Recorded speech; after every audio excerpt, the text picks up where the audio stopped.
Good morning friends, to the point with Abhishek Mishra YouTube channel में मैं आप सभी का हार्दिक अभिनंदन करता हूं।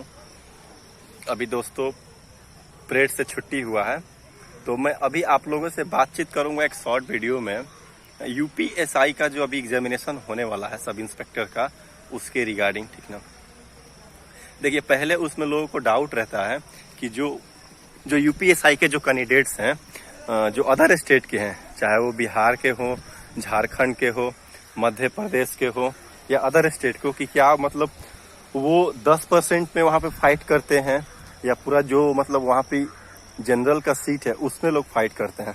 तो मैं आपको एक बात क्लियर बता दे रहा हूँ कि जो अदर स्टेट मतलब यूपी से जो बाहर का जो रिजर्वेशन का लाभ है वो तो सिर्फ यूपी का जो मूल निवासी है उनको मिलता है, लेकिन जो अदर के स्टेट के जो कैंडिडेट्स हैं, चाहे वो बिहार के हों, झारखंड के हों या मध्य प्रदेश को हों, तो उनको क्या है कि वहाँ पे जनरल में ट्रीट किया जाता है। ठीक ना, वो जनरल का जितना सीट रहता है उसमें वो फाइट करते हैं।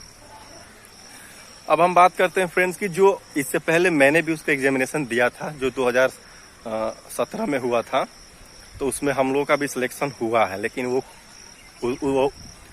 कोर्ट केस चल रहा है, उसमें मामला सुप्रीम कोर्ट में था, तो उसको डिसीजन को अभी रिजर्व रखा गया है।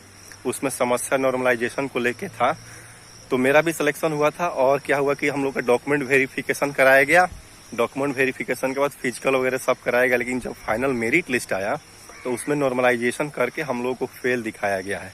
इसी का मुद्दा उसमें सुप्रीम कोर्ट में था, डिसीजन उसका आने वाला है, और जितने लोगों का ट्रेनिंग चल रहा था उसको स्थगित कर दिया है। तो अभी फिर से अब कब रिजल्ट आएगा उसका, और उसके आने के बाद फिर से हो सकता है कि हम लोग का भी वहाँ पे सिलेक्शन हो जाए, क्योंकि हम लोग भी रियल कैंडिडेट्स थे वहाँ पे।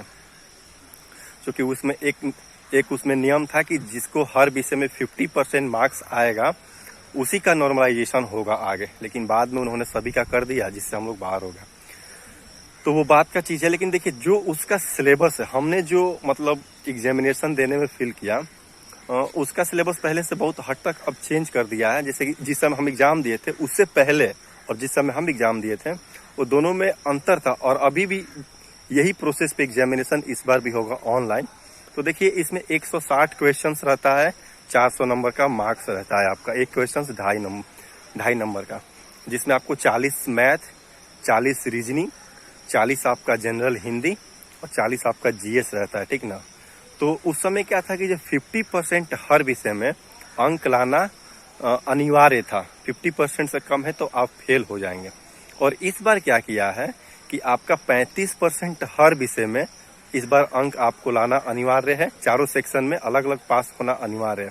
यदि आपका बहुत सारा भी मार्क्स है और किसी एक विषय में 35% से कम मार्क्स है तो आप डिस्क्वालीफाई हो जाएंगे। और चारों विषय में मिनिमम 35% के साथ साथ ओवरऑल आपको मिनिमम 50% होना चाहिए। ठीक ना, ये एक जनरल क्राइटेरिया है, तो ये तो आपको पहले फुलफिल करना पड़ेगा। अब हम बात करते हैं कि इसको बहुत आसानी से कैसे क्रैक करें। और जहाँ तक मेरा मानना है, देखिए अभी जो एग्जामिनेशन का वहाँ पे पैटर्न अभी होने वाला है, मतलब ऐसा बहुत लोगों का था क्वेरी कि इसका एग्जामिनेशन कब होगा, तो मैं आपको बता दूं एग्जामिनेशन जो है संभवतः अक्टूबर लास्ट में और नवंबर में कंडक्ट करा लिया जाएगा। अब देखिए जो एग्जामिनेशन मतलब इसको कैसे शॉर्ट में आपको पास करना है, तो इसमें अभी देखिए आपके पास टाइम 2-3 महीने का है, बहुत ज़्यादा टाइम है नहीं। जो आपकी पहले से आपकी जो प्रिपरेशन हो रही होगी वो तो है ही, और मैं आपको विषयवार बता रहा हूँ कि आप विषयवार कैसे इसको ईजिली क्रैक करेंगे। सबसे पहले कि आप इसमें देखिए जो बाहर के स्टूडेंट हैं अदर स्टेट के, वो ज़्यादातर इसमें मार खाते हैं हिंदी में, क्योंकि सब कोई हिंदी को लाइटली लेता है। और यूपी में क्या है, यूपी के बच्चे इसलिए उसमें हिंदी में आगे निकल जाते हैं ताकि वहाँ पे हर कोई भी एग्ज़ाम हो उसमें हिंदी कंपलसरी है, तो हिंदी का तैयारी वो लोग शुरू से करते हैं। लेकिन और जितने भी अदर स्टेट के बच्चे हैं वो हिंदी में इसलिए मार खा जाते हैं ताकि वो यहाँ पे हिंदी कंपलसरी नहीं है, बस मतलब हिंदी में क्वालिफाई करना होता है। तो मैं सबसे अधिक महत्व जो देता हूँ वो हिंदी को देता हूँ, चाहे वो आप यूपी के हों या अदर स्टेट के हों। हिंदी जो है एक बहुत ही उसमें महत्वपूर्ण रोल अदा करता है एग्जामिनेशन को क्रैक करने में। अब देखिए हम बता रहे हैं हिंदी के लिए, सबसे पहले हिंदी के बारे में मैं बता रहा हूँ।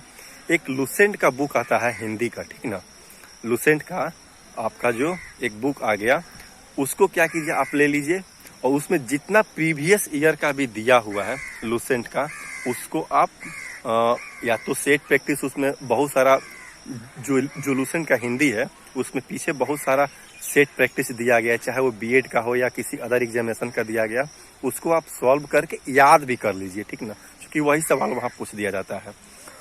और उसमें मतलब जो लूसेंट में जो बेसिक हिंदी आपका दिया गया है वो कर लीजिए। और एग्जामपुर चैनल यूट्यूब का भी आप बहुत सहारा लीजिए, उससे भी एग्जामपुर चैनल में हिंदी का मतलब स्पेशल आपको क्लास भी अरेंज किया गया है, या उत्कर्ष क्लासेस पे आप वहाँ से भी सहायता ले सकते हैं। तो ये रहा आपका हिंदी के लिए। और प्रैक्टिस सेट, हिंदी को एकदम आसान नहीं लीजिए। हिंदी के अलावा क्या कीजिए कि आप एसएससी का 10+2 लेवल का जो 10+2 लेवल का जो आपका जो सिलेबस है ना, 10+2 लेवल का एसएससी का, उसको आप इसमें ज़्यादा से ज़्यादा पर डे उसका एक सेट बनाइए, 10+2 लेवल या सीजीएल। इससे आपको क्या बेनिफिट होगा कि देखिए, जो आपका मैथ रीजनिंग है, तो मैथ रीजनिंग बहुत अच्छा पूछा था हम लोगों के समय में, एक स्तर का पूछा था। तो मैथ रीजनिंग का आपका स्तर जो है वो 10+2 लेवल या सीजीएल का जो आप सेट बनाइएगा, 2 दिन बनाइए सीजीएल का और 1 दिन बनाइए बैंक कलर का। तो कुछ जो रीजनिंग में क्वेश्चंस आता है आपका कथन कारण, इस टाइप से सिलोलिज्म, वो आपको बैंक कलर के सेट से कवर हो जाएगा। और जो आपका जो रीजनिंग का पार्ट्स बनता है, जो बचता है, वो आपका एसएससी के सेट प्रैक्टिस से कवर हो जाएगा। और जो मैथमेटिक्स रहता है वो बिल्कुल सीजीएल का लेवल का रहता है, सीजीएल 10+2 लेवल, वो मतलब उसमें आसान नहीं रहता। हम लोगों में क्या था कि 50 में कम से कम ये 40 क्वेश्चंस में 30 क्वेश्चंस बनाना कठिन था, क्योंकि ऑनलाइन एग्जाम होता है। तो मैं आपको सलाह दे रहा हूँ कि जो आपका ये है, आप सीजीएल का जितना भी सेट प्रैक्टिस है जो पीछे आता था पेपर पे, उसको आप बनाइए, ठीक ना। और आपका हिंदी हो ही गया। और लूसेंट स्पीडी आपका जो ये जीएस के लिए है, लूसेंट स्पीडी इनफ है। करंट अफेयर्स भी अपना आप देखते रहिए, चाहे यूट्यूब से देखिए या अपना उसके लिए प्रतियोगिता दर्पण लीजिए, या पतला एक स्पीडी का आता है 40 रुपया का बुक, करंट अफेयर्स के लिए, वो भी बेस्ट है वनडे एग्जाम के लिए, उसको अभी आप ले सकते हैं। और मैथ रीजनिंग का जो है, और इन चारों के अलावा, ठीक ना, आप उत्कर्ष क्लासेस पे जो कुमार गौरव सर जो क्लास लेते हैं, आप उनको भी देख सकते हैं। उससे आपका क्या है कि करंट अफेयर्स और स्टैटिक जीके दोनों इसमें आपका कवर हो जाएगा।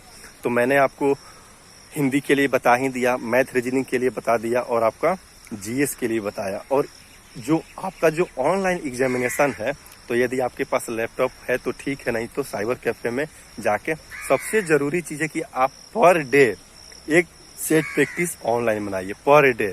यदि ये आपसे छूट जाता है किसी दिन, तो समझिए कि आपको सिलेक्शन में दिक्कत होगा। कारण क्या है कि वहाँ पे मैं फील किया हूँ कि समय तो रहता है, लेकिन आपके पास कंसेप्ट भी है, लेकिन ऑनलाइन में पेपर कम रहता है और टाइम भी कम रहता है, धीरे धीरे स्क्रीन पे निकलते रहता है, तो फिर आप सॉल्व नहीं कर पाते हैं।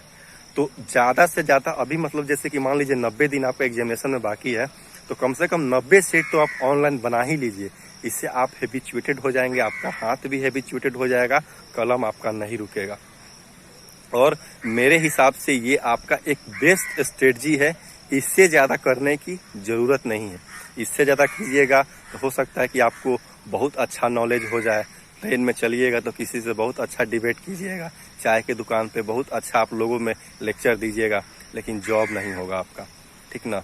इतना ही आप कीजिए, विश्वास मानिए, आपका सिलेक्शन 100% होगा, ठीक ना। और इस बार तो सीट देखिए इतना है, गंगा स्नान जैसा सीट है, 9200 सीट कम नहीं होता है।